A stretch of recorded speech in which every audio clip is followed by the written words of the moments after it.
धर्माधिकारी प्रतिष्ठानातर्फे राज्यभर स्वच्छता अभियान राबवले जात आहे। डॉक्टर नानासाहेब धर्माधिकारी प्रतिष्ठान रेवडा यांच्या वतीने डॉक्टर अप्पासाहेब धर्माधिकार व सचिन दादा धर्माधिकार यांच्या मार्गदर्शनाखाली रविवारी 20 डिसेंबरला नवी मुंबई शहरात स्वच्छता अभियान राबविण्यात आले।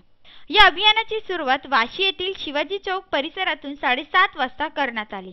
या अभियानामध्ये प्रतिष्ठानाचे श्री सदस्य मोठ्या प्रमाणावर सहभागी झाले होते। त्यांनी नवी मुंबईतील 232 किमीचे रस्ते, रेल्वे स्थानक परिसर, बस स्थानक, समुद्र किनारपट्टी परिसर स्वच्छ केला। या स्वच्छता मोहिमेसाठी लागणारी यंत्र व स्वच्छता सामुग्री प्रतिष्ठानाच्या वतीने पुरवण्यात आली। बेलापूर गावात राम मंदिरापासून या स्वच्छता अभियानाची सुरुवात करण्यात आली। श्री सदस्य व नागरिक या कार्यक्रमात मोठ्या प्रमाणात सहभागी झाले होते। त्यांनी संपूर्ण बेलापूर गावचा परिसर स्वच्छ केला। धर्माधिकारी प्रतिष्ठानातर्फे आपला परिसर, घर, गाव स्वच्छ ठेवण्याचा संदेश त्यांनी दिला। व्हिडिओ जर्नलिस्ट सूरज कांबळे सोबत प्रियंका आहेर। नवी मुंबई महानगरपालिकेचे नगरसेवक चेतन नाईक यांच्या मार्गदर्शनाखाली स्वच्छ नवी मुंबई मिशन अंतर्गत स्वच्छता अभियान प्रभाग क्रमांक 22 चे सेक्टर 18 ऐरोली येथे घेण्यात आले। नवी मुंबई महानगरपालिकेचे नगरसेवक चेतन नाईक यांनी प्रभाग क्रमांक 22 सेक्टर 16 ऐरोलीमध्ये सोमवारी स्वच्छ नवी मुंबई अभियान राबवून परिसराची स्वच्छता केली। या कार्यक्रमास प्रभाग क्रमांक 22 चे नगरसेवक चेतन नाईक, MK मडवी, ममित चौगुले, माजी नगरसेवक GS पाटील, विभाग प्रमुख प्रकाश नाईक, विभाग अधिकारी महेंद्र सरपे, स्वच्छता अधिकारी राजेंद्र इगळे, स्वच्छता निरीक्षक सम्राट कांबळे, नितीन महाले, स्वाती टिल्लू, जयश्री वानखडे व परिसरातील नागरिक उपस्थित होते। या स्वच्छता अभियानाची सुरुवात यश पॅराडाईज इमारतीपासून करण्यात आली। मोठ्या प्रमाणावर प्रभागातील नागरिक या स्वच्छ अभियानात सहभागी झाले होते। ऐरोली सेक्टर 8A मधील यश पॅराडाईज, एकविरा सोसायटी, शाश्वत कॉर्पोरेट सोसायटी, गुरुकुल सोसायटी मधील नागरिकांना विभाग अधिकारी महेंद्र सप्रे यांनी स्वच्छतेची शपथ दिली। प्रभाग क्रमांक 22 चे नगरसेवक चेतन नाईक यांनी प्रभागातील नागरिकांना स्वच्छतेचे महत्त्व पटवून दिले। आपले घर व परिसर स्वच्छ ठेवण्याचा त्यांनी नागरिकांना संदेश दिलाय। स्वच्छ भारत मिशन अंतर्गत यश सोसायटी मध्ये आपण स्वच्छता मोहीम राबवली आहे।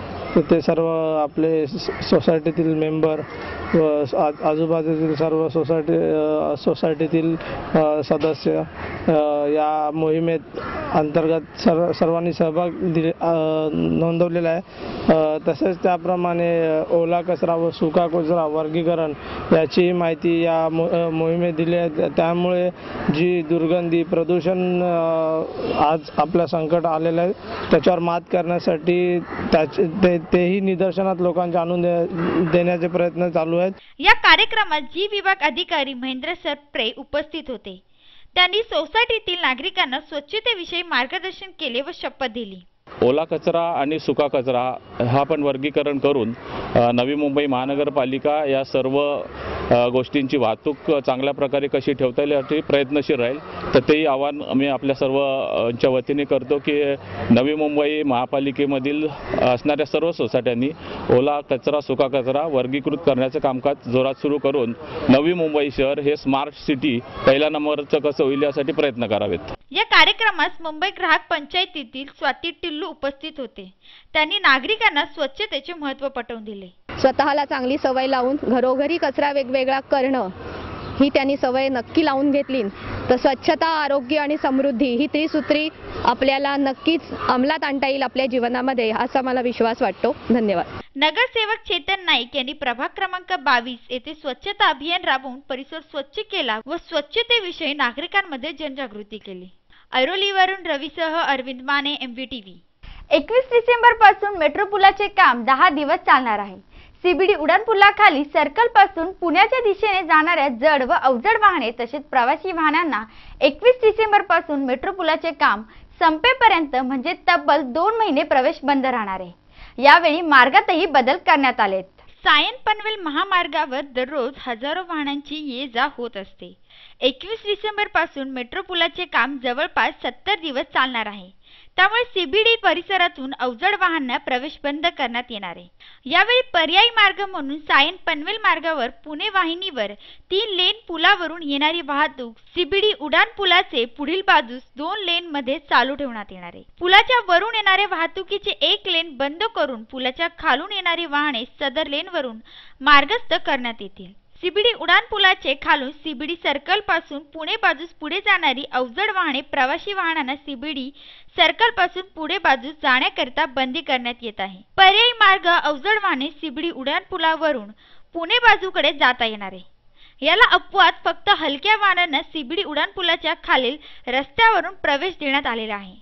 भाऊराव पाटील चौकातून सीबीडी सर्कलवरून पुणे बाजूकडे जाणाऱ्या जड अवजड वाहने प्रवासी वाहनांना सीबीडी सर्कल पासून पुणे बाजूकडे हलकी वाहने प्रवेशबंदी घोषित करण्यात आलेली आहे. पर्यायी मार्ग सदरची जड अवजड वाहने सीबीडी सर्कल येथून डावीकडे वळवून घेत उरण फाटा पुलाच्या खालून युटर्न घेऊन सीबीडी उडान पुलावरून पुण्याकडे जाता येणार आहे. सीबीडी सेक्टर 3 महाकाली चौक येथून सीबीडी सर्कल येथे येणारे सर्व प्रकारच्या वाहनांना प्रवेशबंदी करण्यात आली आहे.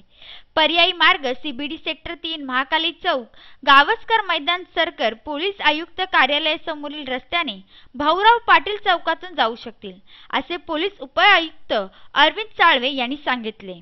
Bureau report एमव्हीटीव्ही. एमव्हीटीव्हीच्या बातमीपत्रात इतकंच. तोपर्यंत नमस्कार.